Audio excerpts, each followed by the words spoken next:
વલસાડ જિલ્લામાં ફરી એકવાર ભીષણ આગ લાગી છે। ઉમરગામના વંકાચ ગામની પ્લાસ્ટિકના દાણા બનાવતી કંપનીમાં આગ લાગી હોવાની જાણકારી મળી રહી છે। કંપનીમાં આગ લાગતા કામદારોમાં દોડધામ મચી ગઈ છે। પ્લાસ્ટિક મટીરીયલ હોવાથી આગે રૌદ્ર સ્વરૂપ ધારણ કર્યું છે। ઉમરગામ, સરીગામ અને વાપી ફાયરની ટીમો ઘટના સ્થળે પહોંચી છે। પાણીનો મારો ચલાવી આગ પર કાબુ મેળવવાના પ્રયત્નો હાથ ધરવામાં આવી રહ્યા છે। પ્લાસ્ટિકના દાણામાં લાગેલી આગને બુઝાવવા ફાયરની ટીમોએ જાહેર કર્યો છે મેજર કોલ। તો આ હાલના દ્રશ્યો વલસાડના જોઈ રહ્યા છો કે જ્યાં આગળ ભારે આગ જોવા મળી રહી છે। વધુ માહિતી ન્યૂઝ 18 સંવાદદાતા ભરત પાસેથી મેળવીશું। ભરત, સમગ્ર ઘટના શું ઘટી છે? હાલમાં શું પરિસ્થિતિ છે આગને લઈને? બિલકુલ, વલસાડ જિલ્લામાં કંપનીઓમાં આગનો સિલસિલો યથાવત છે। આ વખતે વલસાડના છેવાડે આવેલા ઉમરગામના તુમ ગામના અને વંકાચ ગામની હદ પર આવેલી લુક્ટો પ્લાસ્ટિક નામની એક કંપનીના ગોડાઉનમાં ભીષણ આગ લાગી છે। કંપની છે પ્લાસ્ટિકના દાણા બનાવે છે। ગોડાઉનની અંદર મોટી માત્રામાં છે જે પ્લાસ્ટિકના દાણાનો તૈયાર અને કાચો માલ સંગ્રહ કરેલો હોવાથી થોડી જ વારમાં આગે વિકરાળ સ્વરૂપ ધારણ કર્યું હતું અને કંપનીનો આખું ગોડાઉન છે આગની જ્વાળાઓમાં લપેટાઈ ગયું હતું। ઘટનાને કારણે શરૂઆતમાં સરીગામ અને ઉમરગામની ફાયર બ્રિગેડ ટીમો સ્થળ પર પહોંચી અને આગ પર કાબુ મેળવવા પ્રયાસ કર્યા હતા, પરંતુ આગનું સ્વરૂપ જોતા વધુ ફાયર ફાઈટરોની મદદની જરૂર જણાતા છે। ઉમરગામ, સરીગામ ઉપરાંત વાપી જીઆઈડીસી, વાપી ટાઉન અને દમણ અને સેલવાસ સહિત આસપાસના વિસ્તારના અન્ય ફાયર બ્રિગેડની ટીમોને પણ સ્થળ પર બોલાવવામાં આવી છે। પરિસ્થિતિની ગંભીરતા જોતા ફાયર બ્રિગેડ દ્વારા અત્યારે છે મેજર કોલ જાહેર કરવામાં આવ્યો છે અને તમામ જે ફાયર બ્રિગેડની ટીમો છે એ ઉમરગામ આ ઘટના સ્થળ પર પહોંચી અને આગ પર કાબુ મેળવવાના પ્રયાસો કરી રહ્યા છે। જોકે હજુ આગ બેકાબુ છે। આમ વલસાડ જિલ્લામાં છેલ્લા કેટલાક સમયથી આગનો સિલસિલો યથાવત છે, પરંતુ હવે ઉમરગામમાં આ કંપનીમાં લાગેલી આગ છે ખૂબ જ વિકરાળ છે અને મેજર કોલ જાહેર કરતા જ સમગ્ર તંત્ર છે એ દોડતું થયું હતું। જે રીતે હાલમાં ભરત દ્રશ્યો જોવા મળી રહ્યા છે, ધુમાડો એટલો છે, આગની લપેટો એટલી છે, આસપાસના વિસ્તારમાં શું પરિસ્થિતિ જોવા મળી રહી છે? ત્યાં શું પ્રિકોશન્સ લેવામાં આવ્યું છે આસપાસના વિસ્તાર માટે? બિલકુલ, જે જગ્યાએ આગ લાગી છે આ ગોડાઉન છે તો ગામથી છેવાડે આવેલો છે। આથી નજીકમાં કોઈ રહેણાંક વિસ્તાર નથી, પરંતુ જે રીતના દ્રશ્યોમાં પણ જોવા મળી રહ્યું છે કે ભીષણ આગ લાગી છે। ધુમાડાના ગોટા છે છેલ્લા 5 કિલોમીટરથી દૂરથી પણ અત્યારે જોવા મળી રહ્યા છે અને કારણે આસપાસના વિસ્તારમાં લોકોમાં ભયનો માહોલ છવાયો છે।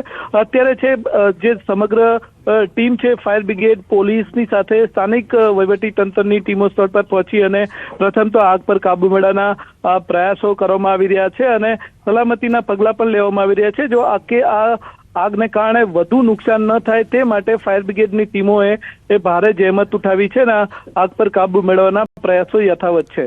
ભરત, એ જે રીતે દ્રશ્યોમાં જોવા મળી રહ્યું છે, થોડી મુશ્કેલી પણ ફાયર જવાનોને પડી રહી છે। સુરતમાં પણ આવા દ્રશ્યો હતા કે લોકોએ સામાન જે હતો એ રસ્તા વચ્ચે મૂક્યો, ફાયરના જવાનો જઈ ના શક્યા। અહીંયા પણ શું એવી કોઈ પરિસ્થિતિની જાણકારી આપને મળી રહી છે? બિલકુલ, જે રીતના આગ લાગી છે ને દ્રશ્યોમાં પણ જોવા મળી રહ્યું છે, આખું ગોડાઉન છે આગની લપેટોમાં છે।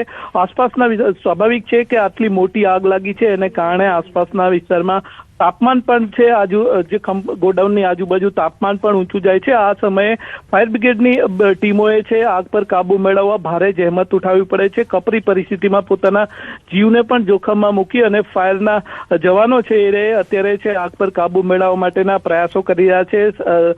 સ્વાભાવિક છે કે જે રીતે મેજર કોલ જાહેર કરવામાં આવ્યો છે, મોટી ચુનૌતી છે ફાયર બ્રિગેડની ટીમોએ અહીંયા આગળ આગ પર કાબુ મેળવવાના, પરંતુ તેમ છતાં વલસાડ જિલ્લાના તમામ ફાયર બ્રિગેડની ટીમો અત્યારે સ્થળ પર પહોંચી અને પ્રાથમિકતા એ છે કે આ આગ છે વહેલી તકે કાબુમાં આવે, પરંતુ જે મટીરિયલમાં આગ લાગી છે પ્લાસ્ટિકના દાણા અને અન્ય જ્વલનશીલ પદાર્થ છે, આથી આગ પર સંપૂર્ણપણે કાબુ મેળવવામાં લાંબો સમય વીતી શકે છે। ભરત, વધુ ટીમની જરૂર પડે તેવું હાલમાં વર્તાઈ રહ્યું છે કે શું?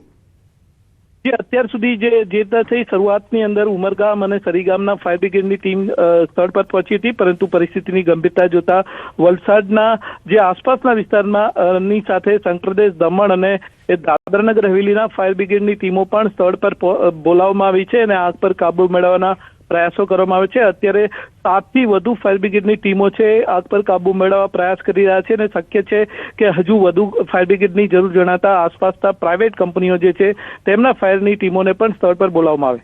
ભરત, સૌથી પહેલા તો જાણકારી જ્યારે મળી ત્યારે કેટલા વાગે આ કોલ મળ્યો હતો, ત્યારે શું જાણવામાં મળ્યું હતું આગને લઈને, એ વિશે કોઈ જાણકારી આપની પાસે?